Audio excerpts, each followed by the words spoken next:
當你見到穆斯林齋戒月嘅時候，全日都唔食嘢，你有冇諗過點解？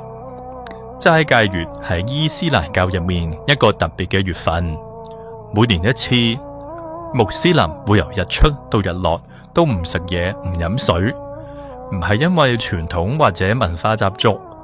而係因為真主最仁慈、最有智慧創造我哋嘅主命令我哋咁樣做，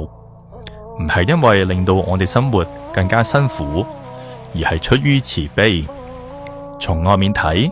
齋戒月好似好艱難，甚至好極端，但事實上，我哋穆斯林知道呢段時間係一個寶貴嘅機會，可以提升信仰，同時改善生活嘅各個方面。可以咁諗，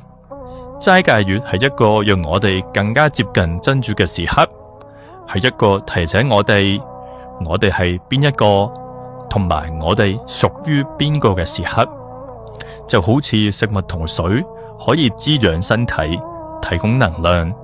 信仰同對真主嘅紀念能夠滋養我哋嘅靈魂，帶嚟平安同滿足。少啲分心，